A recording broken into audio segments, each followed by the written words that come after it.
and welcome back to the hottest marriage show in the world. It's I, John D. and Kanika, aka In Too Much Podcast. How you doing, my love? I'm fine. How are you? Fantastic. Thank you for asking. How was your week? It was a monster, but I guess I took over some of your responsibilities, and so I appreciate you. Thank you. You're welcome. I did a lot of driving, a lot of running the streets, taking kids here, there, and everywhere. It's not pleasant. Yeah. I don't like being in a car. Well, my week was filled with a lot of parent conferences, and I love parent conferences. That was a joy. I got to meet a lot of the parents, and we're on the same team, so that was pretty cool. Just trying to show them the type of teacher that they're getting, and I think for the most part, it was really successful overall for, I guess, the parents to get their eyes on who's teaching their kids math and why is he so nice. It's pretty cool being a teacher, not worrying about moving to the next position in life, like chasing a dollar amount or administrative forward in life. So I feel so relieved that I can be honest with them. I'm about to get a good analysis and try to fill in those blind spots I was talking about before. Okay. Yeah. So it was a good week for me. I mean, it was long. It wasn't long. I lied. It was long as far as the number of hours I was at the building. Yeah. But overall, I felt like it was necessary. And I understand why those days are necessary for teachers to meet, the parents. I just looked at it for the first time in a different way. Before it was just a haze. Why am I out here? That's true. Hey, but you know what? When I'm the parent at the conference, I don't even think nothing about that. I know. I'm trying to go in there and get this information. Give it up. Yeah.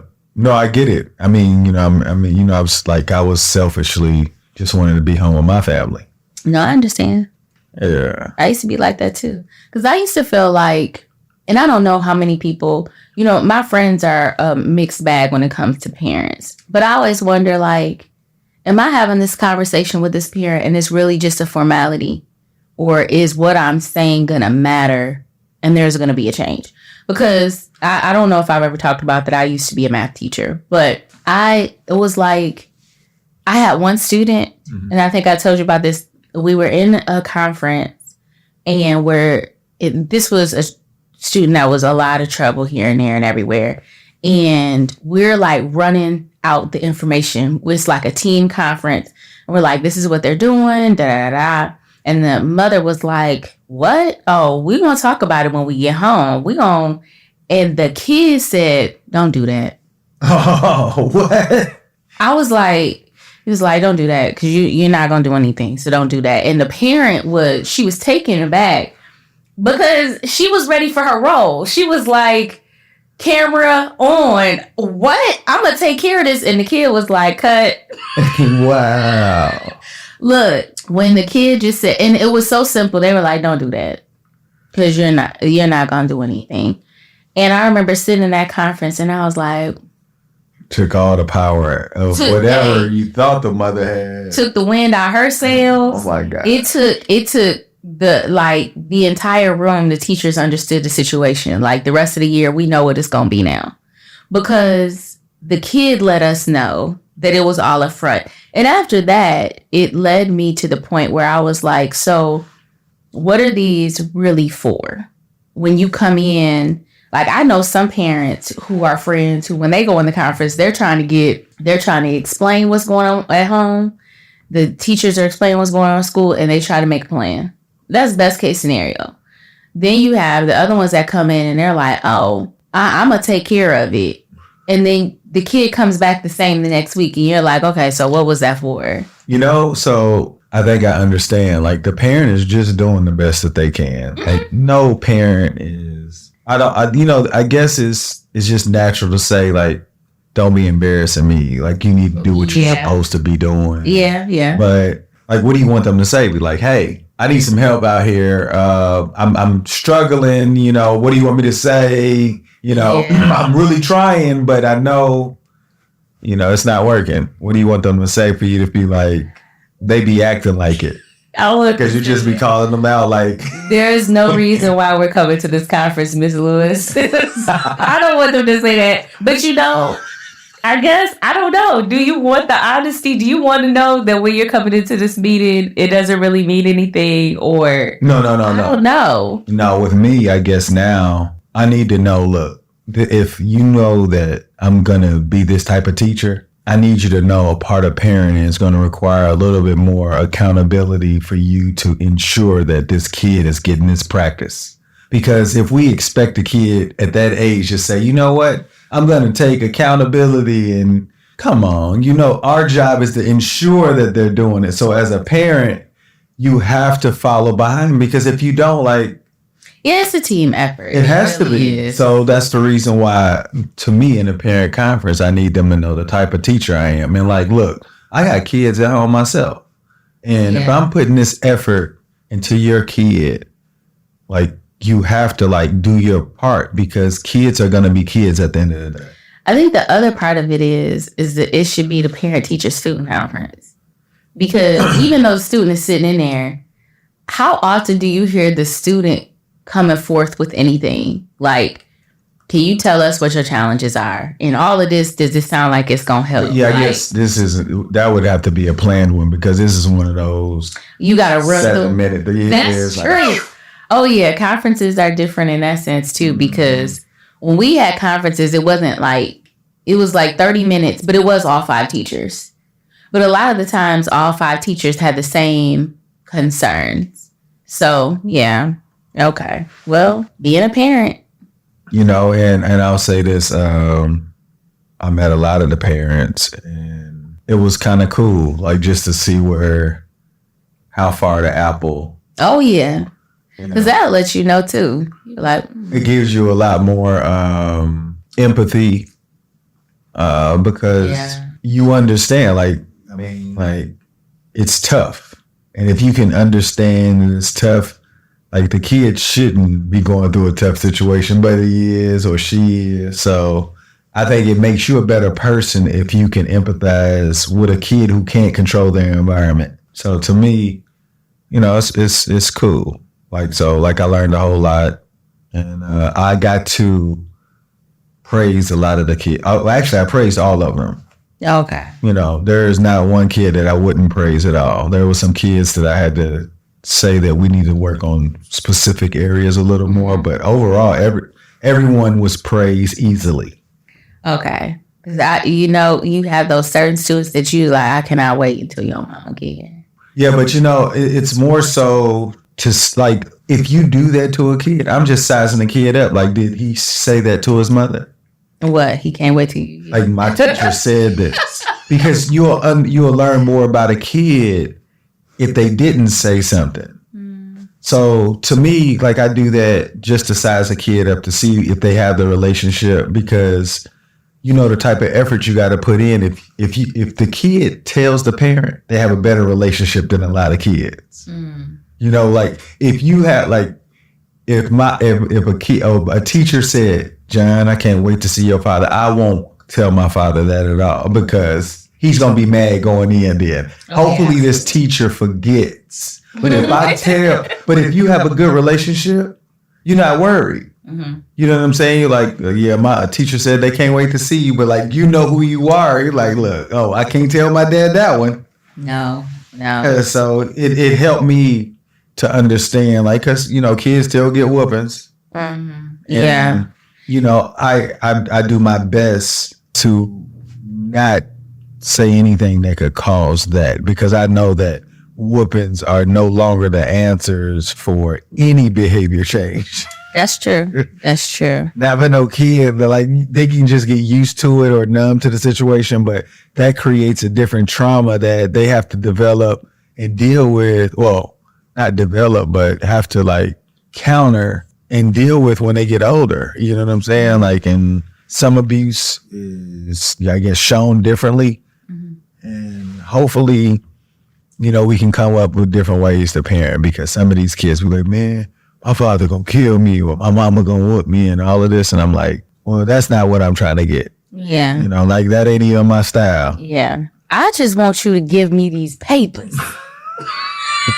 Yeah, just turn. I just want you to turn in these papers. Look, if you could do that. Look, and I try to make it where they can just build enough confidence where they can get on the road. But they just have so many other things that they're thinking about. So hopefully, I just keep planting the seed and I keep breaking into this soil, and some of them will take it with them. But I'm going to try my best to get cold at it. I promise. Good. Help somebody. For sure. Hey, what you want to talk about today? I forgot about why we even came out here. Now, why you do that? I don't have nothing. You don't? No. Well, I do. What age group should be concerned to avoid this disaster we see in our age group? Gosh, that's heavy, calling it a disaster. Well, nobody wants to be single in our age group right now. Nobody says, you know what, I can't wait to be like middle 40s, single with no kids or not in a relationship, still searching. That's one of those things. Because that's like, just imagine, like, if you already, like where we are, we don't have to worry about that. Well, I think it's hard for me to speak on some stuff like that. Well, what I'm saying is, this is what I'm trying to get. What can we do to help a younger generation from possibly ending up like some of our peer group? And that's why I was going to say, it's hard for me to speak on that because I didn't really date at all. Like, coming up, I didn't date. So understanding how people navigate through the dating process, I can't really speak on it. To be able, like, I had high school boyfriends. Then I was in college. I had no boyfriends. I didn't want to have any. Then I met you, and we were kicking it. That's what we used to be talking. We were talking, but I hadn't gotten into a relationship after you and I met. And I didn't date anybody after you and I met. When I went to grad school, I was all about school. When I came out, I was still all about you. So when it comes to finding the right way to sort through all of this stuff to not be single at this age, I couldn't tell you because I was kind of caught up in this stuff so early on in the game. I don't know anything about. I think that's one of the things about talking to some of my friends who are older and dating, and they had to make me understand, like, you couldn't even possibly understand what we're facing out here. It was like a war. You can't help. You can't possibly understand what we have to deal with out here to be able to give advice, because it is nothing like what you dealt with and you never had to. Yeah. So it's like me trying to tell a farmer how to farm. I don't necessarily know how to cultivate no nice harvest of a husband, because I was in there getting the little hard seedling that had the little deformed potato with the little spuds. I was alone in that. Like, I got you from the beginning. I didn't get you as you were fully developed into a person. So now, when you get into your 30s, you're a fully formed adult with an idea of the path you want to go in. And so is this a fully formed adult? I don't really know how to do that. Yeah. I know how to navigate through something with somebody and so what do you survive. think? But okay, so how could you approached it differently then for the group? Like, what groups do you think need to be worried about being too independent or failing to find somebody that they think they need? Like this expectation that they need to have this, and this, or... We used to laugh about that because in college, like, my friend, she had like this laundry list of all the things that had to be. These were the qualifications. Them check boxes got shorter and shorter as we hit from the 20s to the 30s to the 40s. That little checklist got pared down, and I think that it's important to not get caught up in the superficial things. But I can't even say what's superficial because it's different for each person. Like, it could be superficial for somebody to say, well, I need them to work out and be fit. That's not superficial. I think that's more healthy. There you go. So you could look at it as, no, this is a priority to me because I'm thinking about the health. Somebody else could be looking at it as, well, I just want them to have a flat stomach and, look good in a bikini or, That's it's like, and superficial can go into like, I don't know, even like their dental work versus, I know there's certain things that make people attractive or not. I just wonder, like, you can't really speak on, well, you shouldn't focus on that because you don't know why they're focusing on it. For sure. And these things are important. And, I don't think that I have the ability to do that. What do you think you would say, having talked to so many men? I think that we chase ghosts. Ghosts. Yeah, like it's several ghosts, like they interchange, like what you'll be willing to deal with. And I think like when you are looking for a relationship, I'm just thinking about the way that I was navigating, I think there's a net, but I think the way that I was navigating life, it was like something that I was looking for to just, this is the one. And I was like, I don't know at what age made me realize it wasn't going to ever have that, like this, people be like the love at first sight thing. And I was like, that can't be real.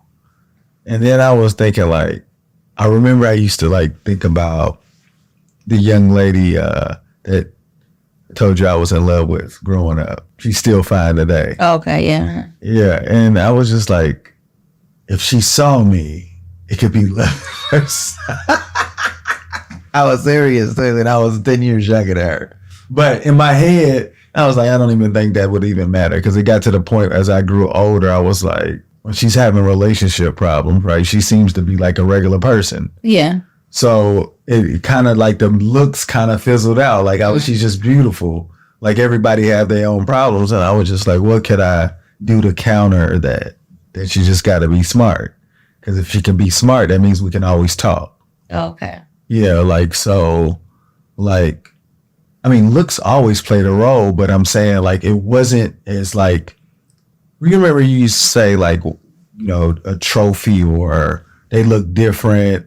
The other women, and I was just like, none of that mattered to me because I already grew out of the one that I really loved. Yeah. It's Halle Berry, everybody. That's what I was talking about. But after she was gone, it was like the looks never like. Yeah. And I was like, she was always beautiful to me. Mm-hmm. So I was just like, after I got over her, I was like, none of that matters. I want to know if we can have really good conversations. Oh. Yeah. Because if you smart, to me, you could talk about anything. Mm-hmm. So that's how come I was that was my beauty. You know what I'm saying? Because everybody be superficial on what everybody wants something to be beautiful. Yeah. I'm like yeah. Like to me, like look what we have now. This is something beautiful, don't you think? Mm-hmm. It is. Yeah, like if I was superficial or whatnot, and I was like, I would have looked past the coldest part of you. Oh, yes. We want our brain to be the coldest part of us. No, for sure. But I'm cute. Beautiful. Without a doubt. But I'm just saying the way that you made me feel, like you the one brought this stuff I up. think looking at a pie chart is just a change in the weights of how certain things, like you do want to be physically attracted, but intelligence and the ability to carry conversations and that was heavier. That became a larger portion. I get it. I understand. No, but I'm saying you can't possibly think like I didn't think you was like attractive enough. But I don't understand you. Like you the one said, I don't understand why you want to be with me because I love you. So yeah, let's not get the idea that I don't think I'm cute. I do think I'm cute, but he did have a look in college. The girls that I knew of that you talked to, they had a look. So, and I wasn't that look. So that's why I said that. Oh. But yeah. Well, yeah. Anyways, you're like cold. Thank you. So, yeah. But so to me, like, I just think that if men knew that it was more than that superficial look you're talking about, because it's so much more like, the stuff that I've learned about, I just feel like I'm a better human being because of the way that we've got here. Yeah. You know what I'm saying? So, well, and I guess I can definitely understand what you're saying, that men do still look at that. Friends I have that are dating, like, I've still heard that men will be like, but send more pictures of you. Okay, well, then I want to FaceTime you. I need to see, because I need to see if this is the same person I'm seeing in these pictures. It's like, dang, I mean, the conversation ain't nothing. You don't like what I'm talking about? Like, dang. But, I mean, it's still, I was watching this other guy. I don't know if you've seen him, but he was mentioning online. He was like, these guys talk about women and what they want them to look like, and how their wife has let themselves go. Like, y'all dudes don't ever look at how you've let yourself go or what you look like. You don't think about the passes that your wife or your partner has given you as the years have gone by, and look beyond it. And they don't ever look at you critically and look and be like, look how he let himself go. Like, he better be happy I'm still looking at him. But look at these other people, these other men that look way better. Like, because our messaging is bad. And the women that I talk to, we have conversations. We don't talk about stuff like that where we be like, I wish I was looking at John when we was on the beach, and I was like, golly. That would have never been the situation. That sitting on the beach and be like, tell them to get out the way. You see these men over here? We don't do that. And he laughs because they do that. Look. So I've heard things like that before. I don't do that. I haven't ever done that. Ever. Yeah. No, I can honestly say that. Okay. Well, yeah. No, I mean, I know that's regular. Yeah. But to me, that's wild to me, though. Well, that's what I said. Like, the messaging we got, I understand. Like, we believe. For some reason, we think we still in high school, like we still got it. That's the thing. It's like the dude thinks that he still looks the same, and then be like, look at how she. Yeah. I don't know. Like, we're arrested development in that portion of our growth, I think. Like, we haven't matured enough to be like, none of that matters. Like, we're supposed to be like right here, but we still looking like we still got it. Like, and some people really want to relive their youth because they gain confidence as they got older, and like, you know what, I'm gonna go back into this time period when they just never matured. They're still there. That's amazing to me. That y'all get to live in fantasy worlds like that all the time. That's the only thing that's what I think the problem is. When you said, what would you say? That's what I think the fantasy idea. Hey, wake up. Yeah. And I think that it would be easier for relationships to probably grow if men knew that we're the hiccup. We are, because I believe all women want a good relationship, right? They do. So men gotta want that too. That's true. I don't think all men like they want it the way they want it. Well, and let me backtrack and say I want to make sure that I don't act like all women, because some women are traumatized in a sense where they aren't. They're not. But I'm saying at some point that's what they wanted until somebody took that from them. Oh yeah. But I'm saying men create this fantasy of what they want it to look like. Yes. None of them says, I can't wait to get in a successful relationship and have fun and just like, it was all it's so dependent on so many different things. Like, we're going to travel the world. I'm going to do this and you're going to do this and she's going to look like that. And we're going to get our nails done together. And like, it's so like, it's fake. Oh. Like, if you're going to live like that, you got to work toward it. You don't just get into the groove. And you know what the most difficult part of that process is? Getting to know each other, because everybody always wants to bring their best version, but they don't want to reveal the bad parts. And I think that's the reason why men want it to look a certain way, because they don't want to reveal their bad parts. And just from my experience. Or do they know that they have bad parts? I think we all do, but we don't realize that they got to come to light if you're going to grow, or you're going to be stuck. And and you'll see where people are. What? You just put a little song on my heart. What's that? You remember But they said if you want to be somebody, I was just thinking, if you want to be with somebody, you want to go somewhere, you better wake up and pay attention. Y'all got to get it together. For real. Well, hopefully they do. Well, I mean, that's what I said. I'm going to work on communication for the remainder of my existence so that I can show me and how to enjoy the relationship in a different perspective, because the other perspective that I used to have is so narrow-minded that you have to just know that you're going to lose playing. Yeah. You're supposed to be building inside the house, but you'll feed in the street. Ooh.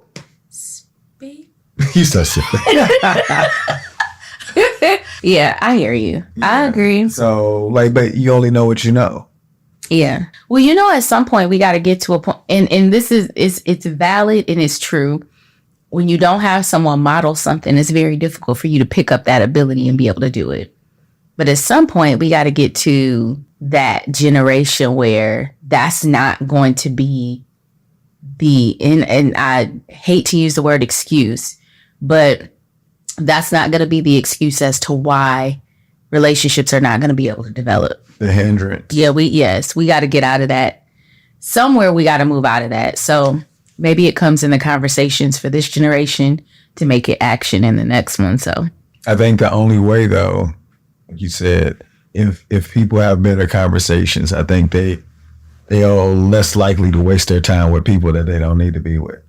Yeah. But anybody you want to give a shout out before we get out of here? Sister Act 2 for my song. That was on my heart.